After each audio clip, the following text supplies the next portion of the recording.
It's really great to be here.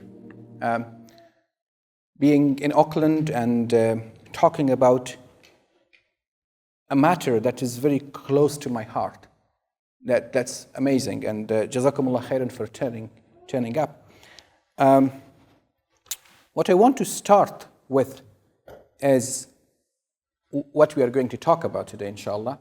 I want to start talking about the identity from a developmental perspective, from a social psychological perspective, and then a concept that we call identity denial, and what are the negative consequences if we have any problems with identity, and then what we should do or what to do to address those issues.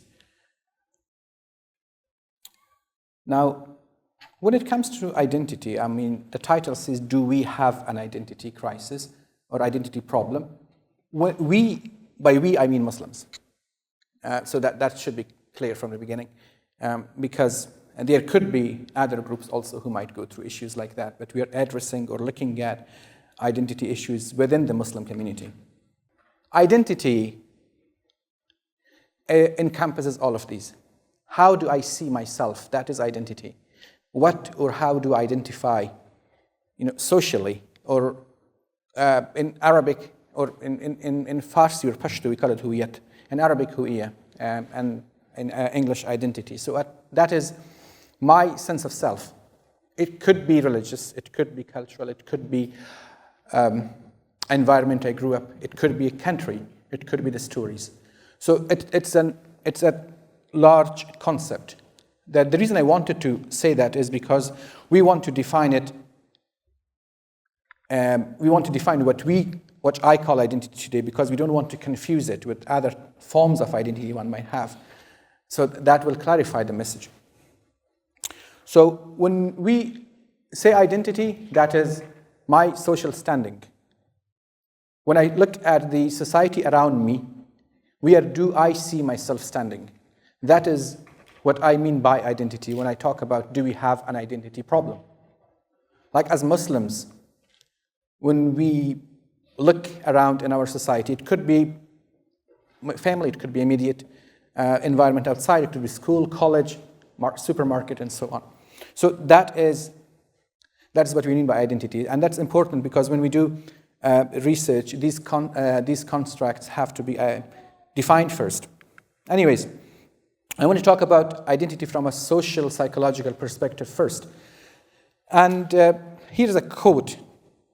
People from all over the world believe that their own nation, culture, language, and religion are better and more deserving than others. Now, that is a claim. That is average, general finding across the world. It has been replicated in many places. The question will be, anyone will ask why? Why people think this way? Why do I think my nation is superior than others, my culture, my language is deserving, my religion is more deserving than others, and so on and so forth? Why do we think? Let me take you back to 1971 when there was a study conducted by a prominent social psychology researcher by the name of Henry Tashville. Now what he does is, he brings university students and he gives them a series of these types of drawings. So these drawings are very, a bunch of drawings, like tens of these drawings, gives it to them. And they are presented to them one after another in a speedy way. And they are asked, all the participants are asked to estimate the number of dots. How many dots do you think this one have? And we keep recording that. A person is recording when you are telling them this has 80 or 70 or 30 or 130 and so on and so forth. Someone is recording it and you're saying. Now after the task is completed, then they are told the outcome of it. So the outcome says that some people are chronic overestimators and some people are chronic underestimators, which means is, and all of you that participate in this task, some of you tend to overestimate the number of dots that you have here. And you'll be doing it for all of those examples of cards. And other groups of you will be doing underestimating it. But did not tell them which one of you was the over or the underestimated. Just remember this train of thought with me. It's dry research, but it's interesting. So we have done this. We told them that some people tend to be chronic overestimators and the others are chronic underestimators. So these terms were in a way introduced to them. Then in the second task, what they do is they divide them into two random groups. They say, okay, half of you this side, half of you the other side, or any random assignment. And then they tell them, okay, as it turns out, these of you all were actually the underestimators. All of you were the overestimators. Now that is again arbitrarily assigned. We just tell them that, okay, you happen to be overestimators, you happen to be underestimators. And then give you another task. The task is to allocate points to all other participants in your own group and also in the other group. And those points could be cashed for money. So that's the second task. Now you're either in the underestimator group or the overestimator group, but you are asked to give all your group mates some points and also other people some points. So what they found was that people in general assign more points to members of their own group than to members of the other group. Now think back. You were just told that you are the over or the underestimated. That does not even mean outside the context of this room. And then I randomly told you that you were under and you were overestimators. Just this division of groups between you automatically makes you give your own group, on average, higher points than the other group. This is what we call in-group favoritism. The person who is in your group, you favor them compared to the person in the other group. You automatically start competing with them. And this is an example of discrimination. Only because they are in another group, another arbitrary group, you give them less resources. You assign less points to them. And you give yourself more because, we will come to because later. This has been replicated in many countries. And this is called the minimal group paradigm. Now, this is the fancy name that has been given to it, but it basically means we invented a group that does not even exist outside this room. You still tend to give your group mates higher points than the other ones. So, groups in which people are categorized on the basis of trivial and meaningless characteristics with no history of antagonism. These people did not have any clash whatsoever. Yet, people show favoritism toward their own group, ascribe more positive traits to their own group, we call them in-group, and allocate more resources to own group, even with no personal benefit. That's what we call minimal groups paradigm. Now, why it happens? The question is why it happens. Psychologists think that this is because of the need for self-esteem. We all want to feed our self-esteem. Now, self-esteem can be fed based on social identity theory via two resources or two sources. One of them is personal identity. You achieved something in your life. That makes you feel good about yourself. That's personal achievement. That boosts your self-esteem. But besides that, sometimes the social identities that we form around ourselves, they also help us boost our self-esteem in two ways, in fact, three ways. One of them is to appreciate our group achievements. Our group made more points than you. That increases our self-esteem. More importantly, we have biased favoritism toward our in-group, the people that we are in group with. And more importantly, we degrade the out-group. All of these feed our self-esteem. It increases or heightens our sense of self-esteem. So threat to self-esteem heightens the need for in-group favoritism. Expression of in-group favoritism, again, enhances our self-esteem. We also know that threats to one's self-esteem can lead individuals to use available negative stereotype to derogate members of the other group. And that makes us feel better about ourselves. It's called self-esteem maintenance model. So that involves rating others more negatively, but also belittling to increase our own self-esteem. Now, this is why psychologists say that we involve in some sort of antagonism to out-group and feeling good about our own in-group. And these groups could be anything, as I said earlier. It could be male, female, it could be countries, it could be two just groups in a class A and B who have been given an A and B titles. It's so natural, it is so spontaneous that we cannot help it, and it happens. So, going with this type of thought, or the idea about social identity, or assuming this type of thoughts, it has pros and it has its cons. In terms of pros, it leads us to derive pride from our connections with others, even if we don't receive any direct benefits from these others. So that means if I'm telling myself part of a group, and the group has achieved something, I did not achieve that personally, but I feel good about it because I belong to that group. And I was giving a friend of mine an example yesterday, that being in a political group, for example. You don't achieve anything, the group achieves something, but I feel good about it because the group did something. The cons are, we feel the need to belittle them in order to feel secure about ourselves. Now, the them and as narrative comes from here, from the in-group, out-group identity issue. And it comes from the social identity theory. The examples of these types of attitudes could be religious fervor, racial and ethnic conceit, aggressive nationalism, even gossiping. Even gossiping can make us feel good about ourselves and degrade someone else.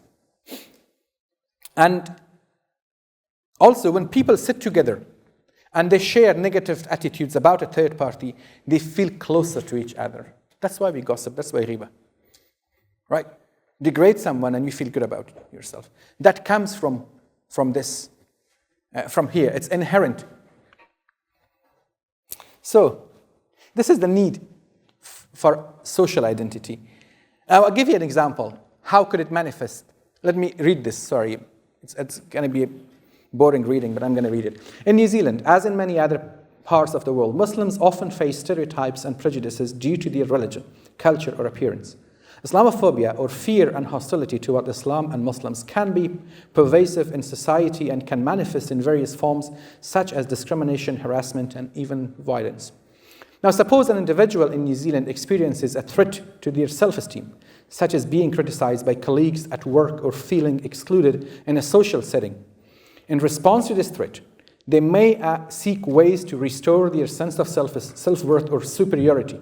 Unfortunately, in some cases, individuals may resort to derogating others, including Muslims, as a means of boosting their own self-esteem. Now, Muslims did not do anything bad to them. But in order for me to feel good about myself, I do that. This person might start expressing or endorsing negative stereotypes about Muslims, such as portraying them as terrorists, backward, or incompatible with Western values. By doing so, they may attempt to reaffirm their own identity or sense of belonging within the dominant culture, thus temporarily elevating their feeling of insecurity or inferiority. By linking these individuals' feelings of insecurity or threat in a social or professional settings to the broader context of Islamophobia in New Zealand, we can illustrate how the self-esteem maintenance model proposed by Fine and Spencer may play out in real-life situations, the model I mentioned earlier, where individuals derogate members of stereotype groups, for example, Muslims, to cope with their own insecurities. Now, the point of importance here is that they might not have even faced Muslims in their life.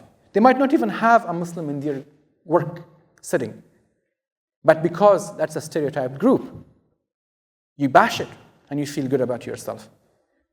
That was an example of how this problem or how this could manifest itself in a social setting. So that's why it takes me back to the first point, the first statement I made, that people across the world believe that our own nation, culture, language, and religion are better and more deserving than others. But when do we think or start thinking about identity?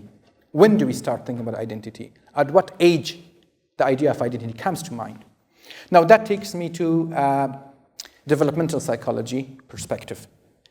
One of the pioneers of lifespan development psychology, called Erik Erikson, in the 20th century, he came with a theory called the psychosocial theory of development.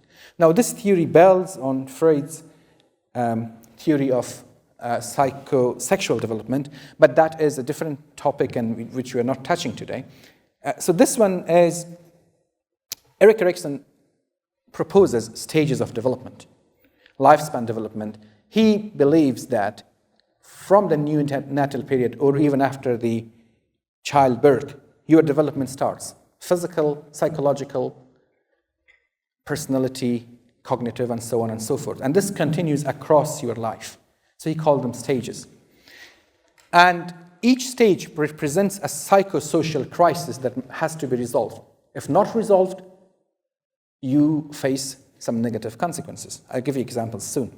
So this is a quote from him. Human personality in principle develops according to steps predetermined in the growing person's readiness to be driven toward or be aware of or to interact with a widening social radius. So as you grow up, your social radius widens, you interact with it. And that is where you might face some of these psychosocial problems or dilemmas or crises. Now, his theory of development, it's called ages and stages. And stage is a stage, it's a developmental period during which a characteristic pattern of behavior is exhibited in certain capacities and they become established. Now, he, according to his theory of development, this is what a human goes through. In stage 1, it is first year of your life, a kid goes through trust versus mistrust developmental period. So the question in his or her mind is, although he cannot speak, is my world predictable and supportive or not? This basically is, for example, at this stage, the kids need care. The kids need to be looked after. The kid needs to be supported. And the parent should be available. If that happens in the kid's life, they develop trust. If that does not happen, then the crisis is mistrust. And that will leave a scar in kids' development. The second stage is called autonomy versus shame and doubt. Now this is from second and third year of life. And the question here in the kid's mind is, can I do things myself or must I always rely on others? Now at this stage, a kid learns, for example, toilet training or behavior modification. Sometimes they might do things that their parents might help them, but sometimes they might shame them. And are they getting a little bit of autonomy in the decisions they make or not? If they do that, then of course the autonomy is developed. If not, then the negative consequence will be shame or doubt. That's second and third year of life. And then the third stage is called initiative versus guilt. The question in your mind at this stage is, am I good or am I bad? Now initiative versus guilt is when, for example, a kid has over-controlling parents. Are they allowing them to be a bit autonomous and make some decisions and maybe break a few things here and there?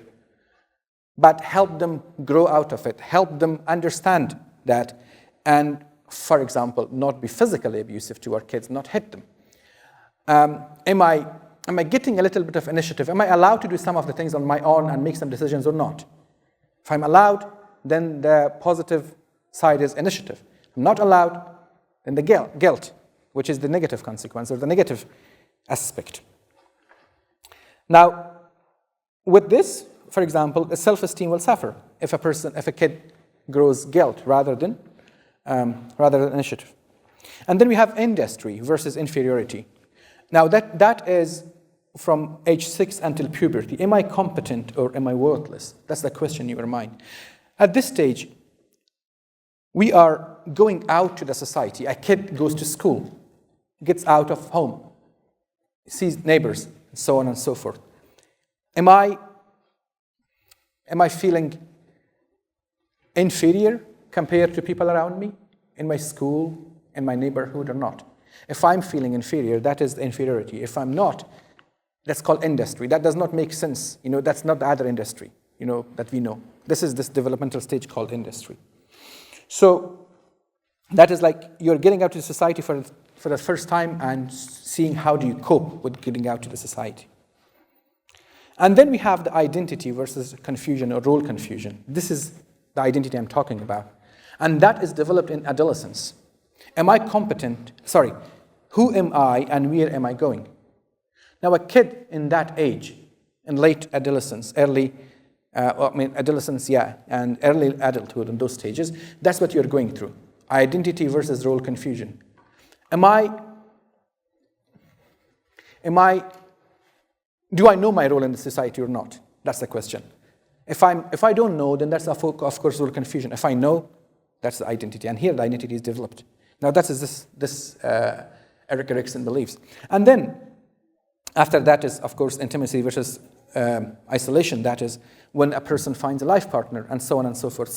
But what I wanted to share with you was, or get you through, was to getting to the stage of identity. And it's important to know that according to this theory, it develops in the adolescence and early adulthood at those times, and those are crucial times of kids or of youth.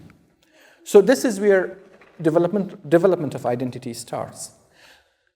Now, there's another theory about what stages of identity one might go through, and that's James Marcia talks about it.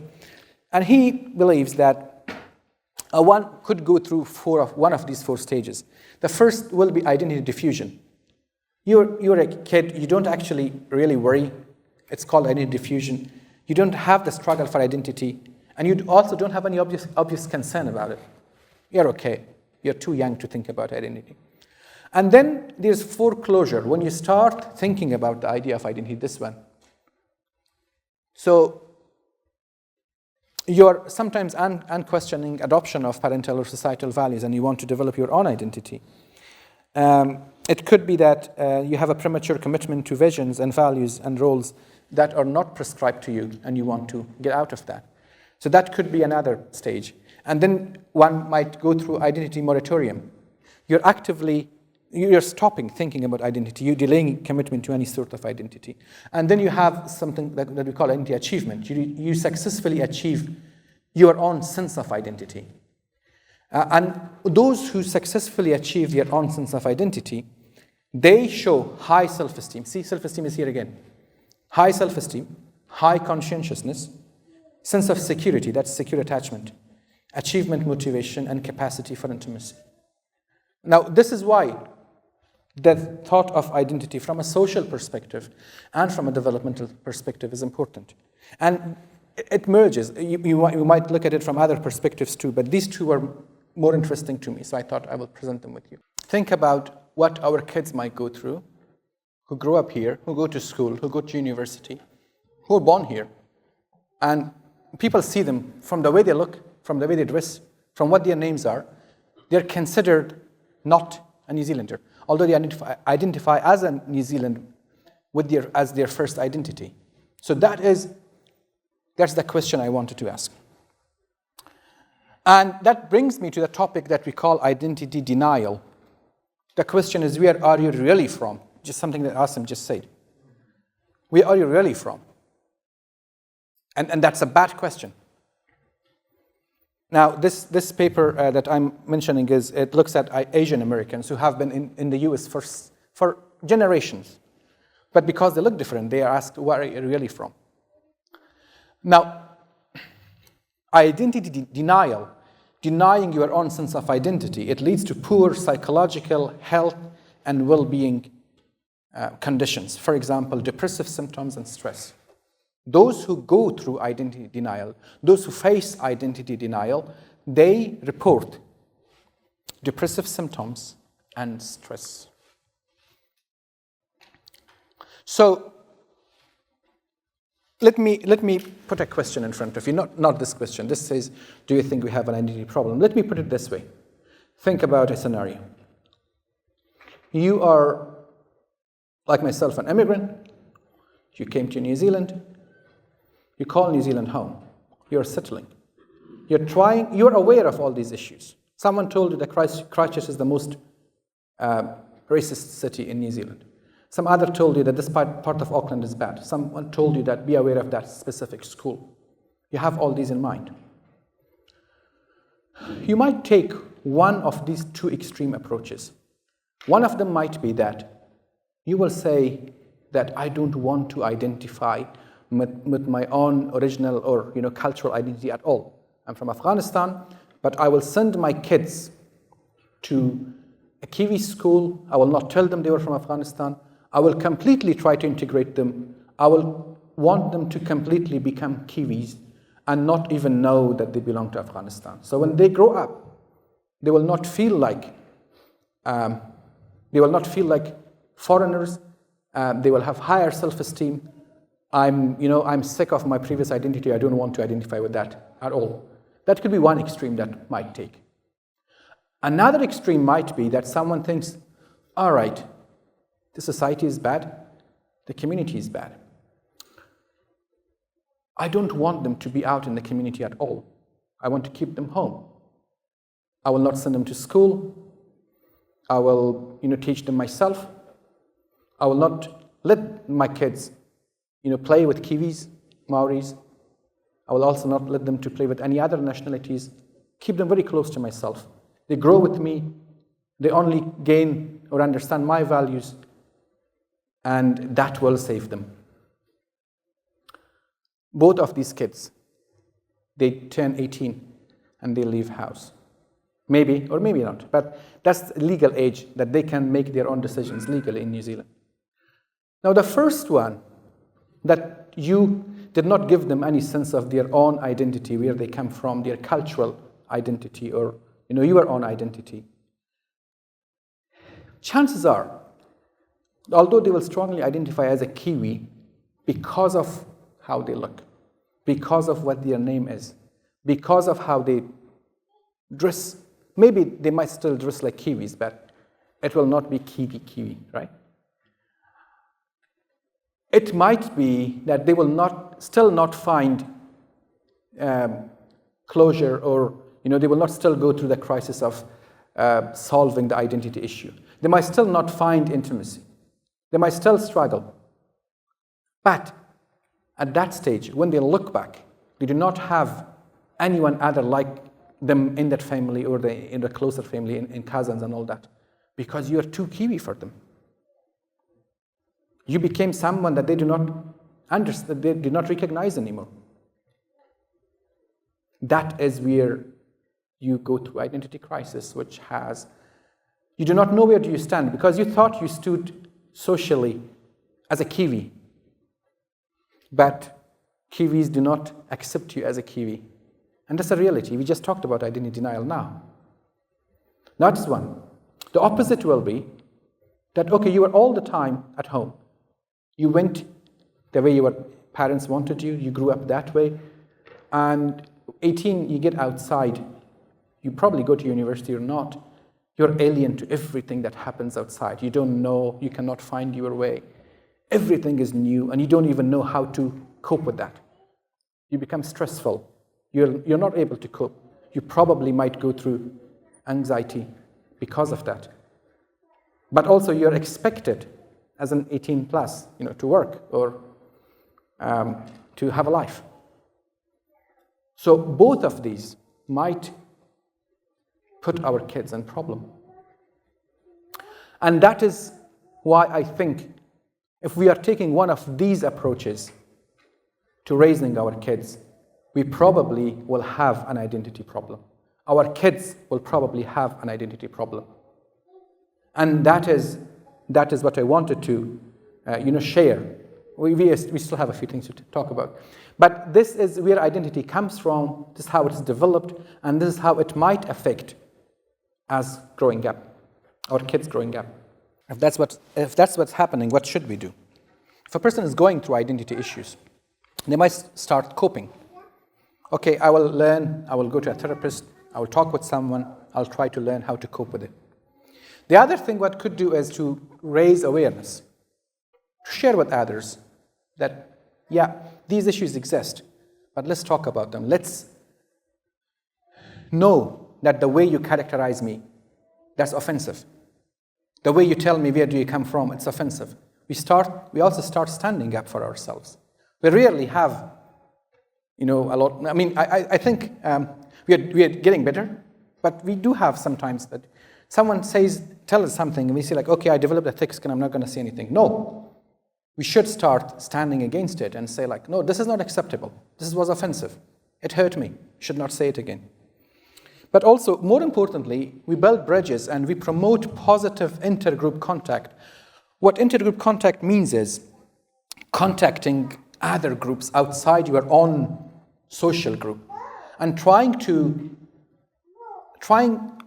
helping them understand where do you come from, what values do you stand for, why you do what you do, why you are different, but still you're not harming them, you're not intending to harm them. So that is something that we can work on individually to help the condition. But as a group, we need to nurture strong, supportive social networks for our youth and for ourselves. But this should not be exclusive. Now, this I want to take a moment and elaborate a bit more on. What I think is important is those who grow up, those who call New Zealand home, we're specifically talking about New Zealand. We come from diverse cultural backgrounds, different countries. We are still 1.5% of New Zealand population based on 2018 census. We cannot, it's difficult for us, or it makes it even problematic if we, after that 1.5%, we divide even further groups and have one social network for Afghans, one for Pakistanis, one for Indians, one from Jordanians, one for Egyptians, and so on and so forth.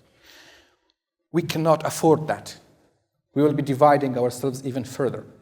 So one way of that will be to assume the cultural identities where we come from, and besides that also nurture the Kiwi identity, help them grow that identity too. And how do you do that? You communicate with your kids. You let them understand that where you came from and where you're going, you will face issues like this. You probably will be told such and so. I'm here, come to me, we will talk about it. But more importantly, I think for us it's important to nurture a more social identity in terms of something that brings us all together here today. That's religious identity. That's what brought us together. I'm a strong advocate of all of us connecting with each other with that identity rather than cultural identities, because this is what connects us. And if we have those, now see how it plays. Say, I'm again giving an example from very close to my home. I live in Christchurch, in Riccarton. Riccarton, I call it is Mount Roskill of Christchurch. It's very diverse. We have a school, it's called Wharenui. My kids, both of them go there, 8 and 5-year-old. And when I went to first parent-teacher meeting this year, I realized that 70% of people sitting in that room were ethnic. So it's very diverse. But what I'm trying, or what alhamdulillah, we're trying to achieve is, we are making our kids become friends with other Muslim kids there and know them. And then we become friends with their parents. We start connecting with them. Because tomorrow, when these kids grow up, they want to be friends with those. But when I say should not be exclusive, that does not mean you should not make friends with Kiwi friends. Good, do that too. But have this strong support network that you fall back on when you're going through issues and problems. So my personal solution is that we create this dual identity. You're a Kiwi, understand it, embrace it, but besides that, nurture this other identity also that gives you the strong support network, but not be exclusive. You can still be friends with other people, but you need to have a strong support network that you can fall back on. MSAs are great examples of that. Muslim Student Associations. I have Asim here, he's the president of MSA. I have Baraz here. He was our president in UC Musa, mashallah. So we have those diverse, groups. They come from different backgrounds. And we have strong support network. We would go to UC Mosque. We will sit together. But we also always had Kiwi friends. Some of them would come with us there. We had a lot of friends, but we also knew where we go when we have issues. And that was MSAs. So these networks help. And I think in order for us, for parents, and for Muslims to help our kids not face the negative consequences of identity issues, this is one of the ways that one could go. And social support is extremely important. I'll start from importance of it by saying a hadith of Rasulullah sallallahu alaihi wasallam. Whoever desires an increase in his or her sustenance and age should keep good relations with kith and kin. It's a hadith, it's in Muslim, narrated, I don't know who's narrated by. So social support could be extremely broad, but it starts from family, goes to relatives, friends, and peers. It could have different dimensions. It might be emotional, just being there for someone to talk with you. It could be instrumental, if someone needs help monetarily, you can give them money. Informational, share awareness. You have gone through that, I have gone through that too. Let me tell you what I went through. I'll listen to them. It's good to listen to friends, but you can also share with them. Physical affection comes with the family, with parents. These buffer us from stressors. Also, research shows that offering social support is more beneficial than receiving it. If you're the president of MSA, you're helping others, you are benefiting more than those who are, for example, gaining. If you're a social worker who is giving support to others, if you're an imam, religious healer, when they help others, they benefit more from that. Research shows it. And also, married couples' mortality is significantly reduced for those who report providing instrumental support to their friends, relatives, and neighbors and spouses. So that is also important. Besides the social support, family itself, the unit of family, that we Muslims hold very close and dear, that's extremely important too.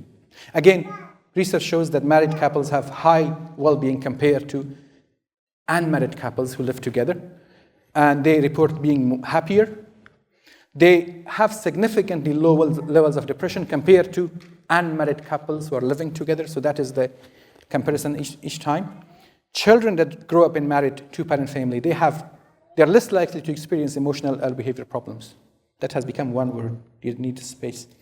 They're less likely to drop out of school or use drugs or give birth as teenagers or experience child abuse. Family can protect you against that. And also these kids turn out to be more educated and they will have better educational backgrounds. Now, what if I told you, it's a statement again, Muslims with the strongest ties to their community as measured by service attendance, that means like going to mosque, and prayer are buffered most from anti-Muslim prejudice? It's a question I'm trying to answer. This is one of my hypotheses for the research project I'm working on. Brother mentioned earlier, Muslim diversity study. This is one of our hypotheses. We want to see if going to mosque or being more in that area, and also, so service attendance is generally that question. Does it help you? Does it buffer you from prejudice? Do you feel less prejudiced? Do you have less sense of prejudice against you if this is what you're doing? Other two questions I'm trying to answer is, Muslims experience greater challenges to employment and health than matched members of other religious groups. That's another thing that I'm trying to answer. But also, in Muslim diversity study, we are trying to look at subjective well-being. How do you think your well-being is? How is your meaning of life? What does life mean to you? Do you see meaning in your life? Distress and all these. We think they are similar among Muslim and matched members of other religious groups.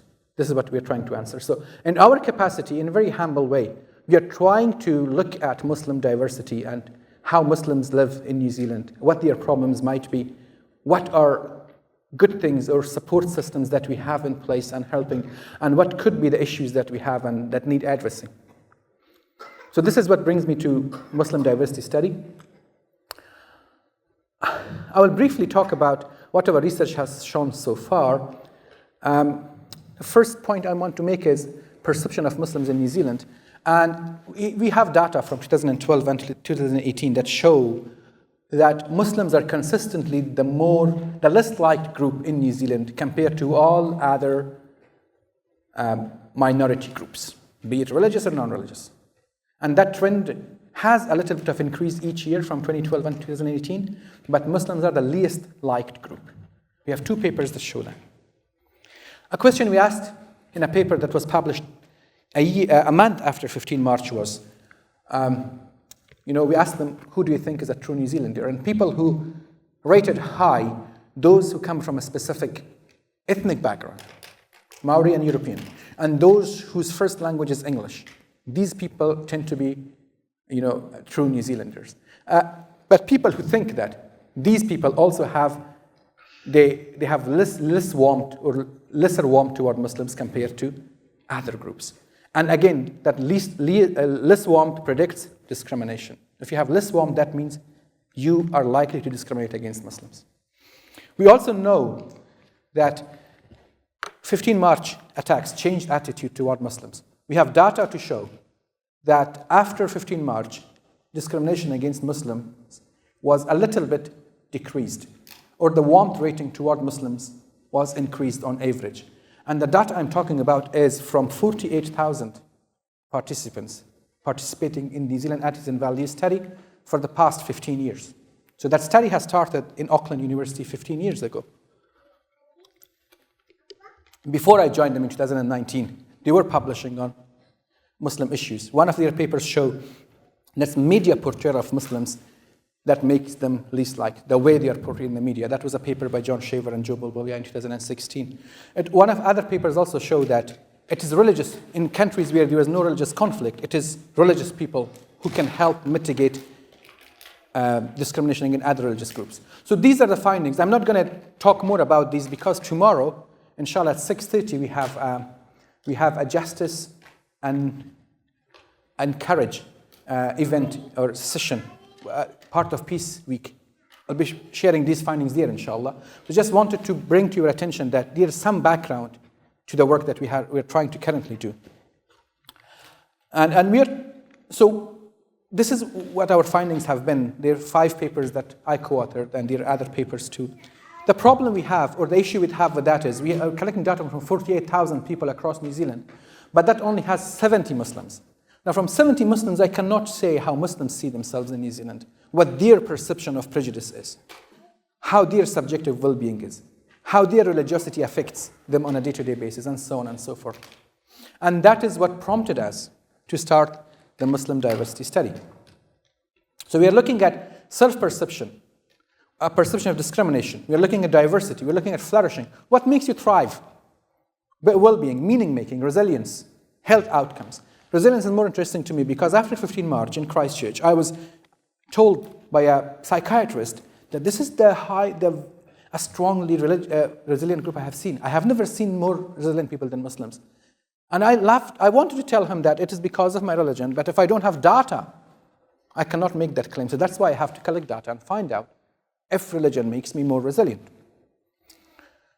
More importantly, we are also looking at effects of religion and religious support. And, it's twice there. So with this research, we are trying to increase Muslim community representation in science. We are not represented in this 48,000, we are only 70. We want to increase that number to 3,000. We have started this project, alhamdulillah, a year ago. I have a team of 25 dedicated, amazing research assistants across New Zealand. We collect data from 6 cities: Auckland, Wellington, Palmerston North, Hamilton, Christchurch, Dunedin. Did I miss any? No. And we are trying to recruit more Muslims to participate in our research, so we will have insights into these issues and find some of the solutions to the problems we are facing. With that, we also increase research opportunities for the Muslim community. Like everyone who is working with me, they can publish with us. And those of you who come from research background know how important it is to publish, because that advances your career. But outside that also, if there is any interest in anyone in the community who wants to publish with us, just drop me a line. Inshallah, we can collaborate. So that, because we are, besides underrepresented in research findings, we also don't have a lot of scientists. Rarely we have we literally have Muslims who participate, who actually go and actively do research. Only a few of us. Brother Arif, he was working with NZDVS before me, but in the team, only 2 of us now. And that team has 83 collaborators across the world. Only 2 Muslims. Importantly, we also want to share findings back with the community. So in a year time, inshallah, we come back and we share with you what we have found. We share with you about resilience, about effect of religion, about perception of discrimination, and so on and so forth. We share it with community members. We share with leadership. We also advise government based on our findings that these are the issues where Muslims are, for example, having issues.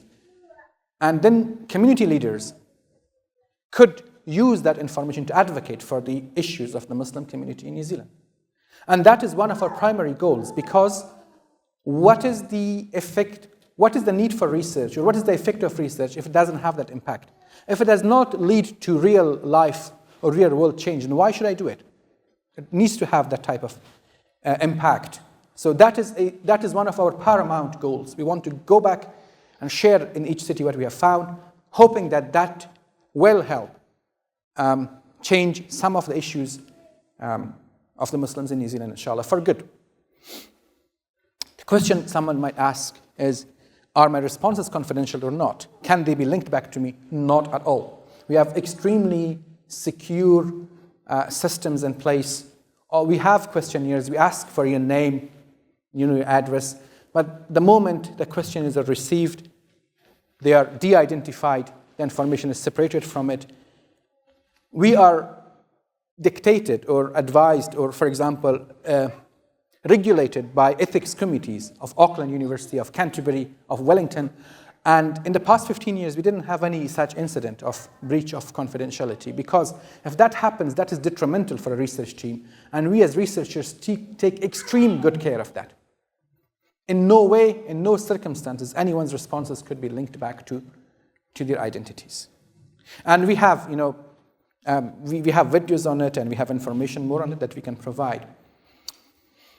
It will hopefully help Muslim community in the long run to have answers to some of the problems. But to me, more importantly, I want Muslims to have their own experts. I want to help us have our own people who come from our backgrounds, who know about Islam, who know about our culture, to find solutions to our problems. And that one of those could be via research, because I do not want someone who does not know where I come from, what values do I stand for, and then they tell me this is how you fix these and those issues. So we want to make the culture, to talk about the culture of research in Muslim community, and make research something that everyone participates in and everyone does.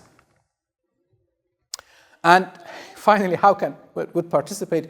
Noor will talk more about that. But we really, what we want from each city is that not only those who come and listen to our talks, but please ask other people also, parents, siblings, peers, family, friends. If you think this is something important, this is something that should be done, please participate and also ask others. Help us reach to those who we could not reach to. And inshallah, with that, we are hoping that we will be a very small part of solution, inshallah. Rather than, saying that I'm a victim, we should do something and be part of solution. We have an amazing team, as I mentioned earlier. We have people everywhere in each city. In Auckland, we have Omar, we have Ayan, we have Asa, we have Iam, Aqsa, Dr. Iman, Abdullah, Mr. Noor, and Dr. Sarqa. We have other team members also in other cities. These are the lead. I'm not going to call them lead. They're just the core team. Joe is in Wellington, and Chris Sibley is the lead researcher of NZDVS. He's based in Auckland. Kumar and Arif. Arif was supposed to be here. Hasn't, I think. Couldn't make it yet. We have 25 RAs. We have numerous collaborators. We have a Muslim reference group who gives us advice every now and then. And I wanted to thank Auckland team who made this possible, especially Ayan, Noor, Dr. Iman, Omar is here, I see them, and the rest of us who worked in the background and made this possible. And And I also want to thank our sponsors and friends and partners. We have Auckland MSA, we have My Little Library, we have Salam Aotearoa, we have Afghanistan of New Zealand. And this is, I think, it for me, for now, inshallah. I think if there are any questions, I will be around and will be able to take questions. Jazakumullah khairan. Thank you so much for listening to my boring speech.